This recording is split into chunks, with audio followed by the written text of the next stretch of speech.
नमस्कार, India voice देख रहे हैं आप। मैं हूं आपके साथ रिया डंगवाल। तो सुबह से ही इंडिया वॉइस आपको पल पल की हर अपडेट दे रहा है चुनाव से जुड़ी। आपको बता दें कि 8 राज्यों की 49 सीटों पर लगातार सुबह 7 बजे से वोटिंग जारी है। इस दौरान चुनाव से जुड़ी एक बड़ी खबर आपको बता दें जो सीधा रायबरेली से आ रही है। बीजेपी के कार्यकर्ताओं की गुंडाई देखने को मिली है। कांग्रेस के एजेंट की जमकर पिटाई का मामला सामने आया है। पिटाई का वीडियो सोशल मीडिया पर भी जमकर वायरल हो रहा है। गुरुबख्शगंज के हजीरपुर की यह घटना बताई जा रहा है। हालांकि इंडिया वॉइस इस वीडियो की पुष्टि नहीं करता है। तो बड़ी खबर आपको बता दें, रायबरेली से बड़ी खबर है क्योंकि रायबरेली पर आज सभी की निगाहें हैं। रायबरेली वही सीट है जिससे कांग्रेस के दिग्गज नेता राहुल गांधी चुनावी ताल ठोक रहे हैं। आज रायबरेली में भी मौजूद है। वहीं दूसरी तरफ बीजेपी के कार्यकर्ताओं की गुंडाई का ये मामला सामने आया है, जहां कांग्रेस के एजेंट की जमकर पिटाई की गई है। तो कांग्रेस के एजेंट की जमकर पिटाई की गई है। पिटाई का वीडियो सोशल मीडिया पर भी वायरल हो रहा है। गुरुबख्शगंज के हजीरपुर की घटना बताई जा रही है। हालांकि इंडिया वॉइस इस वीडियो की पुष्टि नहीं करता है। तो लोकसभा चुनाव के लिए आज वोटिंग सुबह से जारी है। इस बीच तस्वीरें आपको दिखा रहे हैं। इस तरह से आप देख सकते हैं कि कांग्रेस के एजेंट के साथ यहां पर जमकर पिटाई की जा रही है। और इस पिटाई का वीडियो भी अब सोशल मीडिया पर काफी वायरल हो रहा है। अरे झगड़ा मत करो यहाँ पे, अब बंद कर देंगे उठा के। तो राजू तिवारी हमारे साथ सीधा जुड़ चुके हैं। राजू, जिस तरह से पूरी खबर सामने आ रही है रायबरेली से, जहां कांग्रेस के एजेंट की जमकर पिटाई की गई है और बीजेपी के कार्यकर्ताओं पर पिटाई का आरोप लगा है।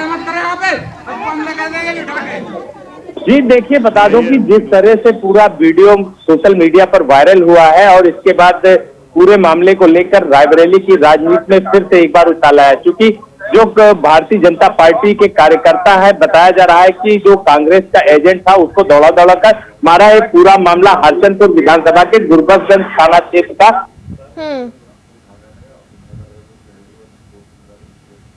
शिकायत की गई है। लेकिन अभी पूरे मामले को लेकर किसी तरह से जिला प्रशासन या निर्वाचन आयोग की तरफ से कार्यवाही नहीं की गई है और न ही किसी प्रकार से पुख्ता इस पूरे मामले की पुष्टि की गई है। लेकिन बिल्कुल, यानी मैं दर्शकों को बता दूं कि आरोप यहाँ पर लगाया जा रहा है कांग्रेस के एजेंट पर कि कांग्रेस की तरफ से आरोप लगाया जा रहा है कि भारतीय जनता पार्टी के कार्यकर्ताओं की गुंडागर्दी सामने आई है और कांग्रेस के एजेंट के साथ पिटाई की गई है। जी राजू। जी देखिए, ये कोई पहला वाकया नहीं है। इससे पहले जो भारतीय जनता पार्टी के प्रत्याशी दिनेश प्रताप सिंह है, उनके भाई अवधेश सिंह पर भी आरोप लगा है कि उनके द्वारा एक कांग्रेस का बस्ता लेकर जो कार्यकर्ता काम कर रहा था उसका बस्ता भी छीन लिया गया। तो ये दूसरी घटना रायबरेली जिले की सामने आई है। लेकिन अब देखने वाली बात होगी कि जिस तरह से भारतीय जनता पार्टी कहीं न कहीं गुंडागर्दी पर उतर आई है, तो ग्राउंड जीरो की बात करें तो रायबरेली की ग्राउंड जीरो की जो हकीकत है वो लगातार ऐसा भारतीय जनता पार्टी की जो गुंडागर्दी है वो निकलकर सामने आ रही है। तो अब देखने वाली बात होगी कि जिस तरह से कहीं न कहीं ये देखा जाए कि भारतीय जनता पार्टी के कार्यकर्ता पूरी तरह से अग्रेसिव है और इस पूरे मामले को लेकर अभी तक जिला प्रशासन किसी प्रकार की कोई कार्यवाही सुनिश्चित नहीं किया है। तो अब देखने वाली बात होगी कि किस तरह से जिला प्रशासन और निर्वाचन आयोग द्वारा कार्यवाही सुनिश्चित की जाएगी। लेकिन अगर बात करें कांग्रेसी कार्यकर्ता और पदाधिकारियों की, तो निश्चित तौर पर कांग्रेसी पदाधिकारी और जो यहाँ के कार्यकर्ता है उनमें भारी आक्रोश देखने को मिल रहा है। जी बिल्कुल राजू, जिस तरह से आपने कहा कि हालांकि अभी तक प्रशासन की तरफ से कोई कदम नहीं उठाया गया है। मैं दर्शकों को यह भी बता दूं कि रायबरेली से बड़ी खबर, जहां कांग्रेस की तरफ से भारतीय जनता पार्टी के कार्यकर्ताओं पर गुंडाई का आरोप लगाया गया है। कांग्रेस का कहना है कि कांग्रेस के एजेंट के साथ जमकर पिटाई की गई है। पिटाई का वीडियो भी वायरल हो रहा है। हालांकि इंडिया वॉइस इस वीडियो की पुष्टि नहीं करता है और साफ तौर पर कांग्रेस का यही कहना है और भारतीय जनता पार्टी पर कांग्रेस का आरोप यही है कि बीजेपी के कार्यकर्ता गुंडागर्दी कर रहे हैं। और इससे पहले भी राजू जो है, कई बार रायबरेली से ऐसी घटनाएं सामने आई है जहां कांग्रेस और बीजेपी के कार्यकर्ताओं के बीच जो है थोड़ी बहुत नोकझोंक देखने को मिली। और खास बात यह भी राजू की आज राहुल गांधी की मौजूदगी रायबरेली में ही है, उसके बाद ऐसी घटनाएं। जी देखिए, मैं आपको बता दूं कि कहीं ना कहीं रायबरेली में जो भारतीय जनता पार्टी है वो सत्ता का हनक दिखा रहा है, क्योंकि जो उत्तर प्रदेश के मंत्री दिनेश प्रताप सिंह है वो भारतीय जनता पार्टी की तरफ से प्रत्याशी हैं। वहीं कांग्रेस के प्रत्याशी के तौर पर राहुल गांधी जो एक बड़ा चेहरा है और गांधी परिवार से है, तो ऐसे में रायबरेली की जो सरजमी है, रायबरेली जो लोकसभा सीट है वो कांग्रेस की विरासत और पारंपरिक सीट है। तो ऐसे में कहीं ना कहीं यहाँ के कांग्रेसी कार्यकर्ताओं में भारी उत्साह देखने को मिला। और जो सबसे बड़ी बात है कि आज मतदान के दिन राहुल गांधी स्वयं रायबरेली लोकसभा सीट के बूथों का निरीक्षण कर रहे हैं और अपने कार्यकर्ताओं का उत्साह वर्धन कर रहे हैं। तो ऐसे में एक और कांग्रेसी कार्यकर्ताओं में भारी उत्साह और उमंग देखने को मिला, क्योंकि राहुल गांधी स्वयं जो चुनाव की कमान है वो अपने हाथ में लेकर बूथ बूथ का निरीक्षण कर रहे हैं। तो ऐसे में साफ तौर पे कई उत्साह की कमी नहीं देखने को मिल रही कांग्रेसी कार्यकर्ताओं में। और वहीं भारतीय जनता पार्टी के जो कार्यकर्ता हैं उनके ऊपर आरोप भी लगाए जा रहे हैं, लेकिन अभी तक इस पूरे मामले की किसी प्रकार से प्रशासनिक पुष्टि नहीं की गई है और ना ही इस पूरे मामले को लेकर कोई कार्यवाही की गई। हालांकि जो कांग्रेसी कार्यकर्ता और पदाधिकारी हैं वो आरोप जरूर लगा रहे हैं। तो इस तरह के जो मामले सामने आ रहे हैं, अब इस पूरे मामले को लेकर जो स्थानीय प्रशासन है वो जांच कर कार्यवाही करने की बात कह रहा है, लेकिन साफ तौर से जो वीडियो सामने आया कहीं ना कहीं जो प्रशासन है उसको सवालों के घेरे में जरूर खड़ा करता हुआ देखने को मिल रहा है। बिल्कुल राजू, यानी राहुल गांधी क्योंकि रायबरेली से चुनावी ताल भी ठोक रहे हैं, यही वजह है कि वहां डटे हुए हैं, कार्यकर्ताओं का जोश आज चुनाव के दिन बढ़ा रहे हैं। आप नजर बनाए रखें। बहुत बहुत शुक्रिया जानकारी के लिए। तो लोकसभा चुनाव को देखते हुए हलचल पूरी तरह से तेज है। 8 राज्यों के 49 सीटों पर वोटिंग चल रही है और 2024 के घमासान को लेकर दिग्गजों का क्या कुछ कहना है वो आपको सुनवाते हैं। दाताओं से अपील करता हूं कि माननीय मोदी जी ने जो जिस प्रकार से काम किया है, देश का मान सम्मान दुनिया में बढ़ाया है, सभी प्रकार की चुनौतियों से कोविड के कठिन काल में पूरे देश को बचाया है, तो निश्चित रूप से जनता इस बात को जानती है और जनता मोदी जी के साथ है, भारतीय जनता पार्टी के साथ है और सब दिल से मतदान कर रहा है। और जो बचे हैं वो भी मतदान करें, क्योंकि इस बार का भाजपा का सरकार बनाना, माननीय मोदी जी की सरकार लाना, ये भारत को तीसरी अर्थव्यवस्था के रूप में स्थापित करना। लखनऊ सहित मैं देश के सभी मतदाताओं से ये अपील करना चाहता हूं कि वह आज के दिन अपने परिवार के पूरे सदस्यों को साथ लेकर वह मतदान निश्चित रूप से करें। यही हमारी सबसे डेमोक्रेसी का जो बिगेस्ट फेस्टिवल होता है, जो सबसे बड़ा पर्व होता है, आज उसको बनाया जा रहा है। मेरा ये कॉन्स्टिट्यूएंसी है।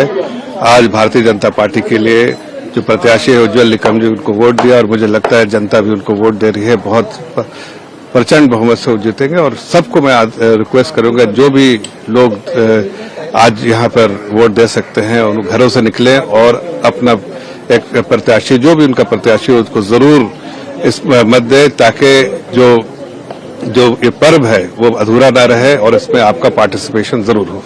उन सबको मालूम है कि अच्छा कैसे बनना है, कैसे अच्छे भारतीय बनना है। अगर भारत को ऊंचा ले जाना है वो भी जानते हैं और मुझे यकीन है वो अच्छे भारतीय हैं। अब विकास में मैंने, अब तो विकास का मुझे मालूम नहीं क्योंकि इस डिपार्टमेंट में से बहुत दूर हूँ। एक्टिंग के बारे में पूछ लो, कॉमेडी भी कर लेता हूँ। अभी किसी और विषय पे चर्चा नहीं होगी। घर से बाहर आएं और वोट करें। साहब मैं हैरान हूँ कि हमारे कितने सारे मुंबईकर सब पसीने में नहा रहे हैं, ओल्ड भी हैं, यंग भी हैं, लेकिन सब मंद मंद मुस्कुरा रहे हैं। इससे बड़ा उत्सव और क्या होगा। एक डेमोक्रेसी में आपको अपना फ्यूचर, अपने देश का फ्यूचर चूज करने का सबसे बड़ा मौका आपकी मत का होता है, तो आपको अपना मतदान करना चाहिए। और जो भी आप बदलाव लाना चाहते हैं या आप जिस भी चीज के लिए, जिस भी मुद्दे के लिए वोट करना चाहते हैं, आप उसके लिए आके अपना वोट दीजिए। मैं सिर्फ ये कहना चाहती हूँ कि हम सब बहुत रिस्पॉन्सिबल सिटीजन हैं हमारे देश के।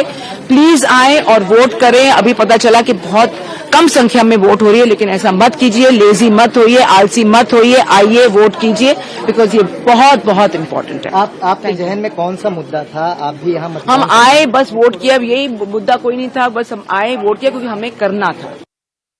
दिग्गजों के बयान हमने आपको सुनवाए। तो लोकतंत्र के महापर्व का आज 5वां चरण है। 8 राज्यों की 49 सीटों पर वोटिंग लगातार जारी है। सुबह 7 बजे से शाम 6 बजे तक ये वोटिंग चलेगी। इस दौरान मतदान प्रतिशत भी सामने आ रहा है। 1 बजे तक की बात करें तो देश भर में 36% मतदान हुआ है। वहीं किस तरह से लोकसभा चुनाव, कितना रोचक ये रण, क्योंकि कई दिग्गजों की साख दांव पर है, चाहे राहुल गांधी हो, स्मृति ईरानी हो, राजनाथ सिंह हो, चिराग पासवान हो, तो कई सारे दिग्गज खिलाड़ी राजनीति के आज जो है उनकी किस्मत का फैसला हो रहा है।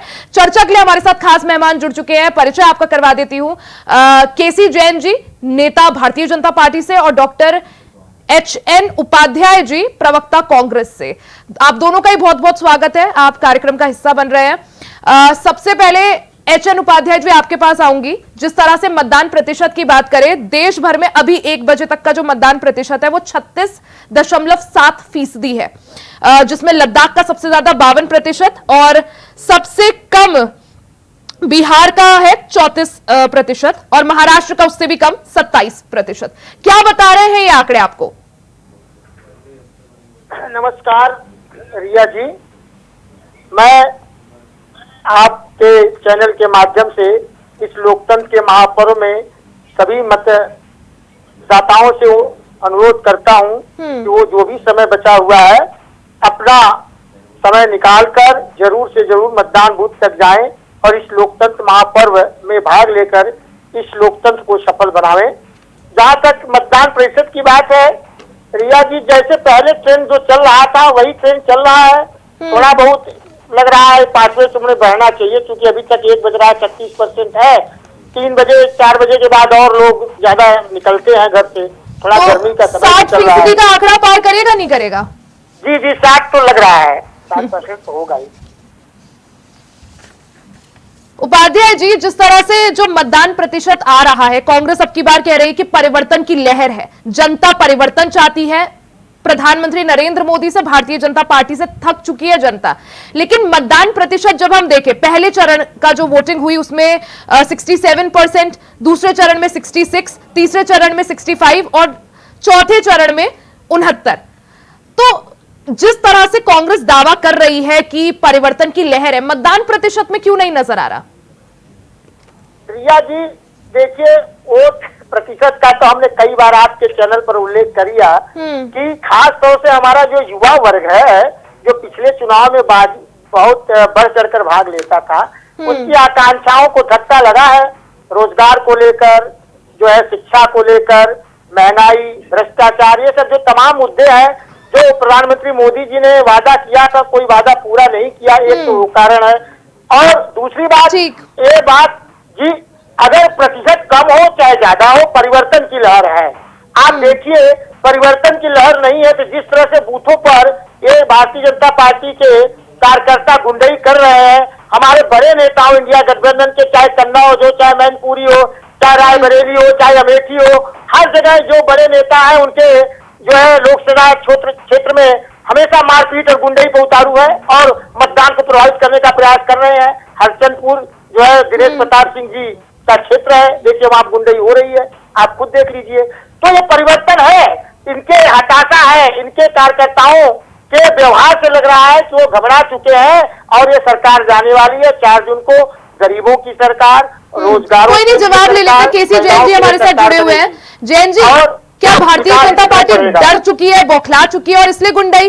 क्योंकि रायबरेली से भी खबर देखी, जहां कांग्रेस की तरफ से यही आरोप लगाया जा रहा है कि बीजेपी के जो कार्यकर्ता है वो गुंडाई कर रहे हैं, हमारे एजेंट्स को जो है उनके साथ पिटाई हो रही है।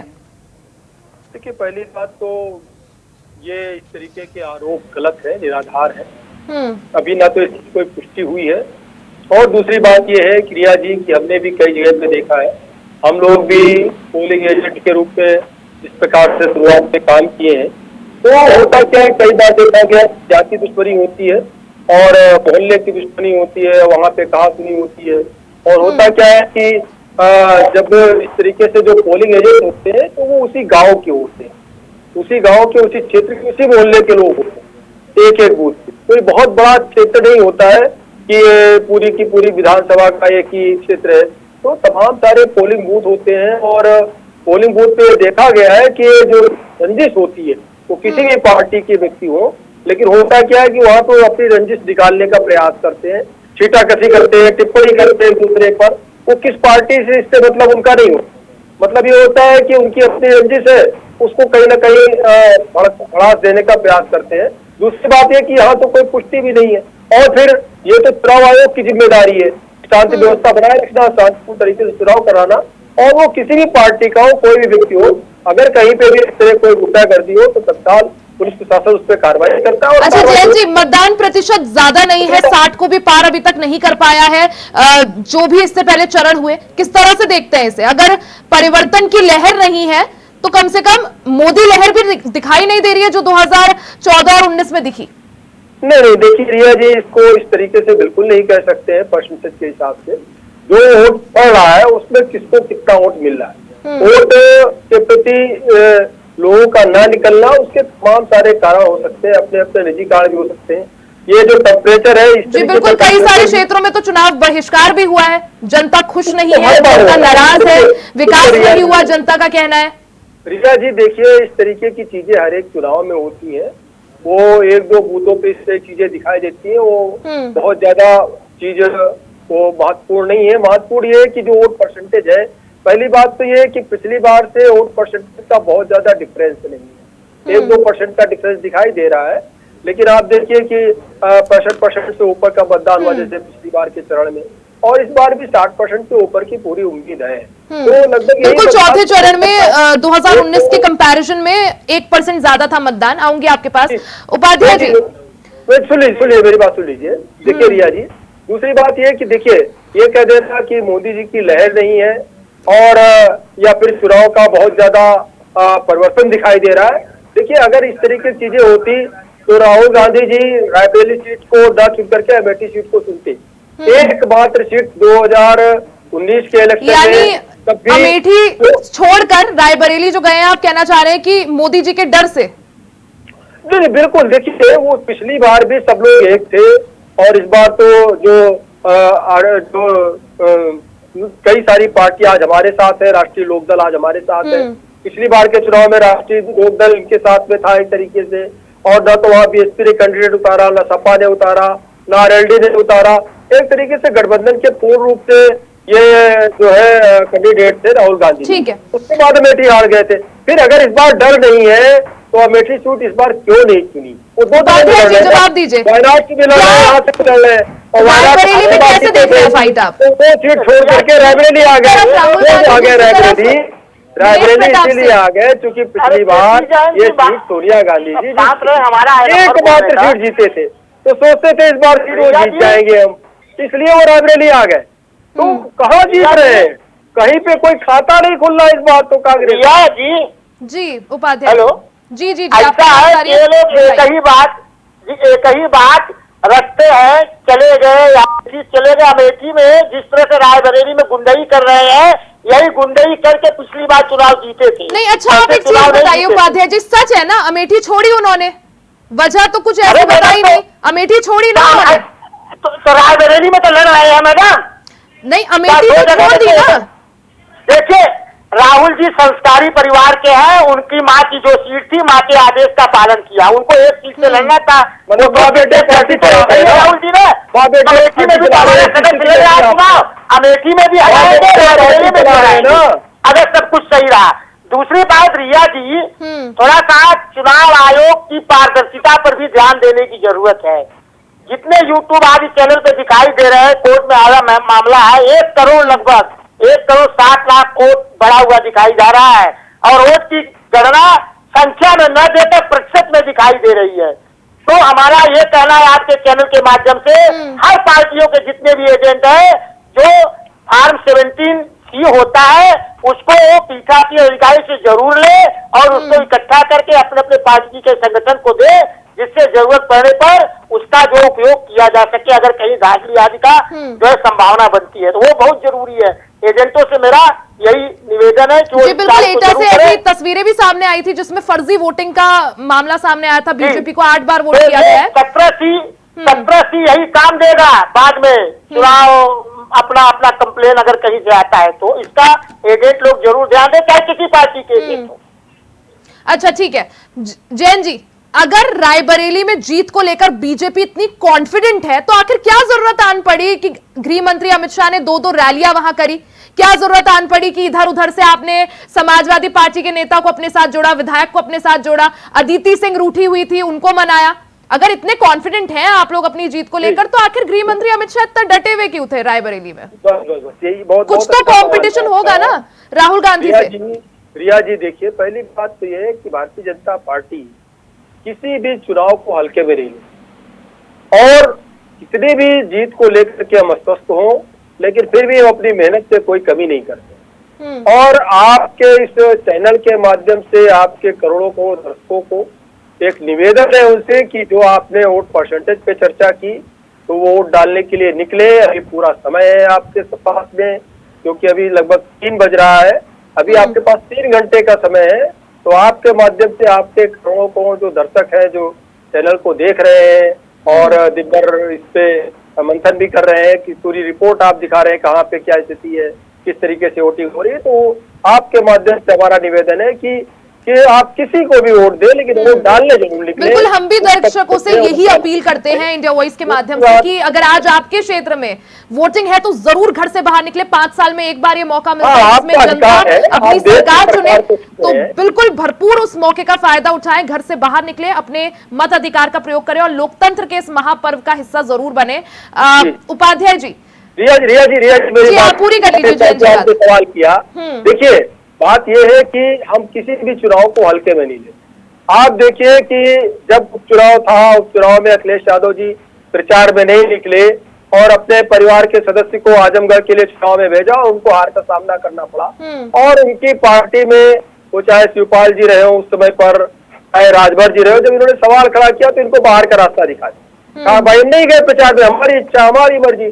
तो देखिए भारतीय जनता पार्टी के अगर गृह मंत्री अमित शाह जी जा रहे हो प्रचार में, चाहे माननीय जो है प्रधानमंत्री जी मोदी जी स्वयं जा रहे हो, चाहे योगी जी ने मोर्चा संभाल रखा हो, तो देखिए हम तो नगर निकाय के चुनाव में भी माननीय, मैं बिल्कुल मानती हूँ भारतीय जनता पार्टी जोर से होता क्या है पूरी तरह से चुनाव प्रचार प्रसार में जुटी हुई है। बाकी पार्टियां क्या कहती है, हार जाती है तो ये कहती है प्रचार में ही रह गए। अरे प्रचार का आपको अधिकार है, चुनाव आयोग ने आपको परमिशन दे रखी है प्रचार करने की, आप प्रचार में भी नहीं जा रहे। प्रचार हमारे समय चल रहा है, अखिलेश यादव जी जैसे लोग प्रचार में डाल जा रहे हैं।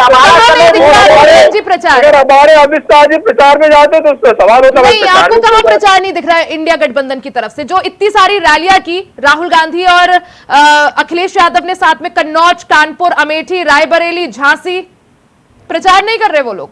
नहीं, हम उनकी बात नहीं कर रहे हैं, हम अपनी बात कर रहे हैं कि आपने हमसे पूछा कि अमित शाह जी प्रचार, मैं समझ गई आपकी बात। गृहमंत्री अमित शाह प्रचार कर रहे हैं, बीजेपी प्रचार करती है, लेकिन कांग्रेस भी अब की बार पूरे दमखम के साथ, चाहे कांग्रेस हो चाहे समाजवादी पार्टी हो, तो कहीं ना कहीं आप लोग को चैलेंज तो कर रहे हैं ना वो? बिल्कुल, देखिए हम चैलेंज को स्वीकार करते हैं, पहली बात। दूसरी बात ये कि हम अपनी पूरी मेहनत के साथ, मुस्तैदी के साथ चुनाव लड़ते हैं। किसी भी चुनाव को, किसी भी सीट को छोटा नहीं समझते हैं, हल्का नहीं समझते। तीसरी बात ये है कि देखिए ये हर एक पार्टी का अधिकार है कि प्रचार में जाना, अपनी बात को कहना, अपने कामों को जनता के बीच में ले जाना, और हम अपने कामों को जनता के बीच में ले गए हैं। हमको पूरा भरोसा है कि जनता एक बार फिर से मोदी जी को चुनेगी, भारतीय जनता पार्टी को चुनेगी, और इस चरण में सारी की सारी सीटें हमारी होने वाली है। जो एक सीट कांग्रेस के पास है सोनिया गांधी जी की, वो राज्यसभा चली गई है, वो भी कांग्रेस हारने वाली है। जिस प्रकार से अमेठी से राहुल गांधी जी पिछली बार हारे थे, इस बार वो रायबरेली भी हारने वाले हैं, और वायनाड उन्होंने पर्चा भरा, वायनाड में क्या होगा उसको हमको जानकारी नहीं, लेकिन उत्तर प्रदेश के 5वें चरण की सारी सीटें जनता, भारतीय जनता पार्टी उनको और समय दे दीजिए, बता दें, और हमारा भी समय दे दीजिए उनको। ठीक है, माफी चाहूंगी मैं, फिलहाल वक्त की कमी है, लेकिन तैयारियां पूरी है अपनी तरफ से, सभी तैयारी कर रही है। 1 मिनट हमको समय दीजिए रिया जी। जी उपाध्याय जी, पूरी कर लीजिए बात, वक्त की कमी है, जल्दी से आप अपनी बात रखिए। रिया जी, जैन जी की पार्टी केवल चुनाव प्रचार ही करती है और कोई काम नहीं करना है। जो वादा किया, जो उन्होंने घोषणाएं की, 5 साल तक उसको कोई पूरा नहीं कर रहा है, बस चुनाव प्रचार करना है। अब की बार इनको जनता सबक सिखा देगी। अब की बार आप मत बोलिए, आप आइएगा 4 जून पर, 4 जून को आइएगा, पार नहीं जा रहे हैं। जैन जी पार जा रहे हैं, इंडिया महिलाओं की सुरक्षा के नाम पर, रोजगार के नाम पर, युवाओं के जो है भविष्य के नाम पर, 1 लाख रुपया पक्की नौकरी के नाम पर, किसानों की आय दुगनी करने के नाम पर, किसानों की कर्जमाफी के नाम पर इस बार मतदाता मतदान दे रहे हैं और परिवर्तन होना निश्चित है। और दिल्ली में जब एक बेटी के टुकड़े टुकड़े मिलते हैं तब भी कांग्रेस का अरे मणिपुर की बात करिए, पहलवानों की, अपराधी मुस्लिम था वो। दिल्ली की बात कर रहे हैं, मणिपुर पहलवान की बात कर रहे हैं। मणिपुर चुनाव नहीं लड़ा इन्होंने, जम्मू कश्मीर। अगर आप संदेश खाली की बात कर रहे हैं, अगर आप दिल्ली की बात कर रहे हैं, तो प्रधानमंत्री नरेंद्र मोदी मणिपुर क्यों नहीं गए? एक भी रैली मणिपुर में नहीं। ऐसा कश्मीर में चुनाव ही नहीं लड़ रहा है मीरा जी। कश्मीर छोड़ के बात कर रहे हैं, छोड़ के बात कर रहे हैं। उनको जेल भेजा गया, पूरी कार्रवाई हुई, लेकिन उसको गलत तरीके से पेश कर रहे हैं। वहां पर जो समस्या है 2 समुदायों की, यह आजादी के पहले से कांग्रेस ने लंबे समय तक वहां शासन किया, उस समस्या को निजात क्यों नहीं दिलाया? काम भी तो किया, 5 साल तक वहाँ राष्ट्र शासन 3 युद्ध लड़ा,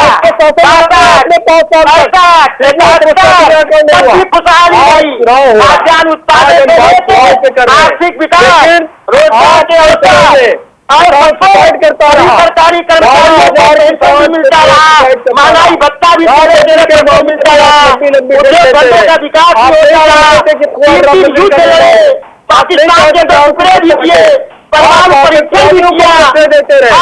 आप जब भी आपने क्या किया? आपने बस हिंदू मुस्लिम करते रहे, हिंदू मुस्लिम, और देश को जो है 100 साल पीछे ले गए। जो किया गया था कांग्रेस वाला कार्य, उसको भी आपने गड्ढे में डाल दिया। अब कांग्रेस आएगी तो काफी मेहनत करना पड़ेगा, काफी मेहनत करेगा। 50 लाख करोड़ से कर्जा आपने बढ़ा के 205 लाख करोड़ कर दिया, 4 गुना कर्जा बढ़ा दिया, 4 गुना कर्जा। कांग्रेस करती है जी। पहले प्रधानमंत्री नरेंद्र मोदी बोलते थे अब की बार 400 पार, अब आजकल कुछ बदल गया है उनका, और इसी के जी बिल्कुल। तो जैन जी, यही हम बात कर रहे थे कि पहले अलग अलग मुद्दे हैं, कांग्रेस के अलग है, भारतीय जनता पार्टी के अलग है। जुमला था, 400 पार मांग रहे थे, संविधान बदलने के लिए जो है मुद्दे बदले हैं, हालांकि इसके लिए इंतजार करना होगा 4 तारीख तक। 4 तारीख तक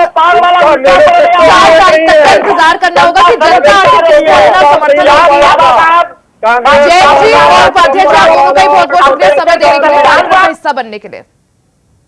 तो वहीं उत्तर प्रदेश में दोपहर 1 बजे तक के आपको मतदान प्रतिशत का आंकड़ा बता दें, 29.55% मतदान हुआ है। बाराबंकी की बात कर लेते हैं, सबसे ज्यादा 44.77% वोट पड़े हैं। लखनऊ में सबसे कम 33.5% वोट डाले गए हैं। अमेठी में 38.21% वोटिंग। बांदा में अब तक 40.2% वोटिंग। फैजाबाद में 40.77% वोटिंग। फतेहपुर में 29.85% वोटिंग। गोंडा की बात कर लेते हैं, 36.67%। हमीरपुर में 40%। जालौन में 29.5%। और झांसी की बात कर ले तो 43.61% मतदान हुआ है। कैसरगंज में 38.5%। कौशाम्बी में 36.25%। मोहनलालगंज में 41%। तो रायबरेली में दोपहर 1 बजे तक के आंकड़े आपको बता दें, 39.69% वोट पड़ा है। तो ये मतदान प्रतिशत हमने आपको बताया, दोपहर 1 बजे तक के ये आंकड़े हैं। उत्तर प्रदेश में जिन 14 सीटों पर वोटिंग है, वोटिंग लगातार चल रही है और उसी के आंकड़े हैं। सीधे रुक कर लेते हैं मोहम्मद आसिफ का, जो हमारे साथ जुड़ गए हैं। मोहम्मद आसिफ, दोपहर 1 बजे तक का मतदान प्रतिशत जो है वो सामने आ चुका है। 39.55% वोट डाले गए हैं। किस तरह से देखें इस मतदान प्रतिशत को और कितना इसके और बढ़ने की उम्मीद? हमने देखा था जिस तरह से मोहम्मद आसिफ चौथे चरण में थोड़ा अच्छा रिजल्ट एक देखने को मिला था, मतदान प्रतिशत में 1% की बढ़ोतरी हुई थी 2019 के मुकाबले। अब की बार क्या माने? जिस तरह से मतदान, जो 5वें चरण का मतदान चल रहा है, 14 सीटों पर यह मतदान हो रहा है और इसमें कई दिग्गजों की साख भी दांव पर लगी हुई है। हालांकि मतदान को लेकर तमाम राजनीतिक दलों ने अपील किया था, बढ़ चढ़ कर हिस्सा लेने की बात कही थी।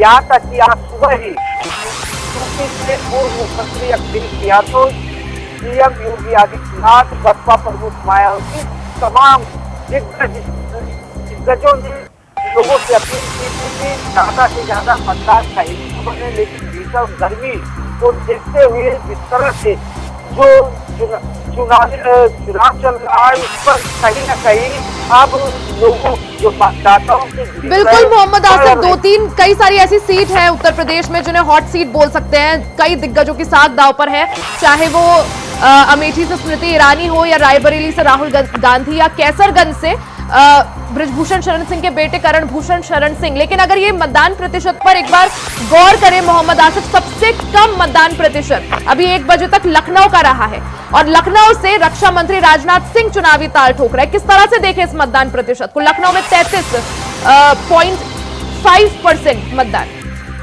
जी बिल्कुल रिया, बता दूं कि जिस तरह से मतदान को लेकर अपील की गई थी, तमाम दिग्गजों ने अपील की, लेकिन जिस तरह से खासकर राजधानी लखनऊ में मतदान का प्रतिशत जिस तरह से बढ़ना चाहिए वह नहीं बढ़ रहा, इससे कहीं न कहीं जो है अब जो प्रत्याशी है उनमें जो है टेंशन भी बढ़ती देखी जा सकती है, उनकी धड़कनें भी तेज होती दिख रही है, क्योंकि अगर मतदान का आंकड़ा नहीं बढ़ा तो उससे कहीं न कहीं यह भी माना जाएगा कि जनता नाराज है वोटरों नेताओं से और यही वजह है कि वह वोट डालने नहीं चाहे। ताकि मलियाबाद की बात करें तो मलियाबाद में जो मतदाता है उन्होंने पूरी तरह से बहिष्कार कर दिया था। उनका सीधा आरोप था कि वह वोट डालने के नहीं जाएंगे, कि मोहनलालगंज के सांसद जो है कौशल किशोर, उन्होंने जो वायदा किया था पुल बनवाने का उसे पूरा नहीं किया। इससे कहीं न कहीं इसका वोटिंग पर प्रभाव पड़ा और साथ ही साथ नेताओं पर यह भी आरोप लगाया गया कि वह वायदे कर लेते हैं और उसे पूरा नहीं करते, ऐसे में वह वोट डालने ही नहीं जाएंगे। और वहीं दूसरी तरफ बात राजधानी लखनऊ की रही और सामने में भी जो है बहिष्कार किया गया था। हालांकि अधिकारियों को मान और इसके बाद जो है कहीं न कहीं नाराज मतदाता माने और वोटिंग के लिए राजी हुए, लेकिन इस तरह से नाराजगी में उत्साह कभी नहीं आ सकता। उसी नजरिए से राजधानी लखनऊ की सीट को भी देखी जा रही, कहीं न कहीं मतदाता नाराज है। हालांकि गर्मी का भी प्रभाव है, बूथों पर पेयजल की व्यवस्था भी की गई है, लेकिन जो मतदान का आंकड़ा जिस तरह होना चाहिए वह नहीं होने की वजह से कहीं न कहीं तमाम तरह के सवाल भी खड़े हो रहे हैं। जी बिल्कुल मोहम्मद आसिफ, एक तरफ जिस तरह से आपने भी कहा कई सारे ऐसे क्षेत्र हैं जहां ग्रामीणों ने जो है मतदान का या चुनाव का बहिष्कार किया क्योंकि वो खुश नहीं थे, नाराज थे कि विकास नहीं हुआ, और दूसरी तरफ गर्मी कितना बड़ा फैक्टर। जी निश्चित तौर पर एक तरफ जहाँ भीतर गर्मी पड़ रही है, 43 डिग्री के आसपास टेम्परेचर है, लोग घरे से निकलना नहीं पसंद कर रहे हैं। लेकिन अगर सुबह के मतदान के आंकड़ों की बात करें, सुबह 7 से 9 के बीच के, तो कहीं न कहीं मतदान का आंकड़ा जिस तरह से बढ़ा था, लेकिन 3 बजने तक कहीं न कहीं जो मतदान का औसतन आंकड़ा होना चाहिए था वह नहीं पहुंच सका, जिसमें राजधानी लखनऊ की सीट भी शामिल है। ऐसे में यह कहा जा सकता है कि कहीं न कहीं गर्मी का प्रभाव और साथ ही साथ नेताओं के प्रति नाराजगी जो मतदाताओं के लिए दिख रही है, उसका सीधे तौर पर मतदान के प्रतिशत पर आंकड़ा, जो मतदान का प्रतिशत है उस पर साफ तौर पर असर पड़ रहा। हालांकि अभी टाइम काफी है, यह भी माना जा रहा है कि मौसम ठंड हुआ तो कहीं न कहीं मतदाता घरों से निकलेंगे और वह वोट डालने पहुंचेंगे, क्योंकि जिस तरह बिल्कुल मोहम्मद आसिफ, अभी कुछ घंटों का और समय बचा है और यही माना जाए कि जैसे जैसे दिन ढलेगा, शाम होगी तो मतदाता घरों से बाहर निकले और ज्यादा से ज्यादा वोट करें और लोकतंत्र के इस महापर्व का हिस्सा बने। लेकिन मोहम्मद आसिफ, जिस तरह से जिन जगहों पर कुछ ऐसे हम भी बात कर रहे थे, कुछ ऐसे क्षेत्र हैं जहां से मतदाता घरों से बाहर नहीं निकल रहे हैं, वोटिंग का बहिष्कार कर रहे हैं, चुनाव का बहिष्कार कर रहे हैं। ठीक है, अगर जो वो मतदाता है वो अपने सिटिंग सांसद से खुश नहीं है, उसके काम से खुश नहीं है, तो परिवर्तन क्यों नहीं? क्या जो विपक्षी बोला जाए इंडिया गठबंधन की तरफ से जो प्रत्याशी है, क्या वो भी मतदाताओं को घरों से बाहर निकालने में कामयाब नहीं दिख रहे? जी बिल्कुल रिया, जो चुनाव के दौरान जो चर्चा हो रही है, कहीं कहीं यह भी देखा गया, अगर पश्चिमी सीटों की बात करूं तो पश्चिमी सीटों पर कहीं न कहीं जो सवर्ण वोटर है वह नाराज हुआ था और एक मुहिम चलाकर अपनी नाराजगी जताई थी, और यह सवर्ण वोटर नाराजगी के चलते वोट डालने नहीं पहुंचा था। तो ठीक उसी तरह जो है जिन सीटों पर मतदान का प्रतिशत कम जा रहा है, उसी नजरिए से भी देखा जा रहा है। यह भी कहा जा रहा है कि जो नाराज मतदाता है वह एक पार्टी का चाहने वाला होता है, लेकिन अगर वो बूथ पर जाएगा तो उसी पार्टी को वोटिंग करेगा। और यही वजह है कि वोटों से दूरी बना रहे मतदाता जो नाराज है नेताओं की कार्यशैली की वजह से, नेताओं के वायदे न पूरे होने के चलते। तो इस वजह से भी यह कहा जा रहा है कि वह बूथों से दूरी बना लिए हैं। ऐसे में भी मतदान जो है उसका प्रतिशत कम होता दिख रहा है, लेकिन जिस तरह से लोकतंत्र बदलने के लिए लोकतंत्र कायम लोकतंत्र कायम रखने के लिए वोटों में बड़ी ताकत होती है। जनता को यह बातें समझनी चाहिए। हर एक वोट महत्वपूर्ण है और यही वजह है कि हम भी यही अपील करेंगे लोगों से कि अगर आज आपके क्षेत्र में मतदान है तो जरूर घरों से बाहर निकले और लोकतंत्र के इस महापर्व का हिस्सा बने। मोहम्मद आसिफ, जिस तरह से धीरे धीरे चुनाव आगे बढ़ रहा है, आज 5वें चरण की वोटिंग है, 4 चरण संपन्न हो चुके हैं, आज कुछ ही घंटों में 5वां चरण भी पूरा हो जाएगा। और आज अगर बात करें उत्तर प्रदेश की 14 सीटों पर वोटिंग है। 2019 का इतिहास अगर देखें, सिर्फ एकमात्र रायबरेली को छोड़ के बाकी सभी 13 सीटों पर कमल खिला था। अब की बार देखें, कई सारे जो दिग्गज है उनकी साख दांव पर है, चाहे स्मृति ईरानी हो, चाहे राजनाथ सिंह हो, चाहे राहुल गांधी हो, या फिर कैसरगंज जैसी हॉट सीट जहां करणभूषण शरण सिंह है। किस तरह से देखें यूपी के आज 5वें चरण के रण को, जिन दिग्गजों की साख दांव पर है, वहां किस तरह से हलचल उन क्षेत्रों में? जिस तरह से जो 5वां चरण है, 5वां चरण का रण भी काफी भीषण हो चुका है। और जिस तरह से 2019 के चुनाव में 13 सीटों पर बीजेपी ने कब्जा किया था और कमल खिला था। सिर्फ एक सीट बात करें रायबरेली की, तो यहाँ पर बीजेपी लहर होने के बावजूद भी बीजेपी इस सीट पर कब्जा नहीं कर पाई थी। तो लेकिन 2024 के इस चुनाव का जो रण है वह काफी रोमांचक और दिलचस्प हो चुका है। चाहे अगर कैसरगंज सीट की बात करें तो कहीं न कहीं बीजेपी ने चर्चित सांसद गिरिभूषण शरण सिंह का टिकट इसलिए काट लिया था कि उन पर महिला पहलवानों के साथ कथित तौर पर यौन उत्पीड़न का आरोप लगा था। लेकिन उनके बेटे करणभूषण शरण सिंह को टिकट देकर कहीं न कहीं बीजेपी ने एक तीर से दो निशाना की बात, एक तीर से दो निशाना साध लिया। लेकिन इसका भी कहीं न कहीं फर्क पड़ा है और जो चेहरा था, जो चरित्र था, वह कहीं न कहीं धूमिल भी हुआ है सांसद गिरिभूषण शरण सिंह का। तो कैसरगंज सीट पर भी इस वजह से भी इंडिया गठबंधन पूरी तरह से लड़ाई में आ गई है और यहाँ भी कांटे की टक्कर होने की उम्मीद जताई जा रही है। वही रायबरेली सीट की बात करें तो रायबरेली सीट पर सोनिया गांधी का लगातार कब्जा रहता था और बीजेपी लहर में भी यह कब्जा बरकरार रहा था। लेकिन यहाँ पर बिल्कुल एक नहीं, कई सारी ऐसी सीट्स हैं जिन पर आज सभी की निगाहें हैं, चाहे रायबरेली हो, क्योंकि हमने देखा किस तरह से पूरे दमखम के साथ अखिलेश यादव, राहुल गांधी, प्रियंका गांधी और सोनिया गांधी ने वहां आखिर में जनसभा की थी। तो सभी की निगाहें हैं मोहम्मद आसिफ। हालांकि हमें इंतजार थोड़ा और करना पड़ेगा 4 जून तक का, ये देखने के लिए कि जनता किस पर विश्वास जताती है, जनता अपना आशीर्वाद किसको देती है। आप नजर बनाए रखें। बहुत बहुत शुक्रिया जानकारी के लिए। तो लोकतंत्र के महापर्व की कवरेज लगातार जारी है, पल पल की अपडेट इंडिया वॉइस आप तक पहुंचा रहा है। फिलहाल के लिए इसी के साथ इस बुलेटिन में फिलहाल के लिए सिर्फ इतना ही। खबरों का सिलसिला जारी रहेगा, बने रहे हमारे साथ।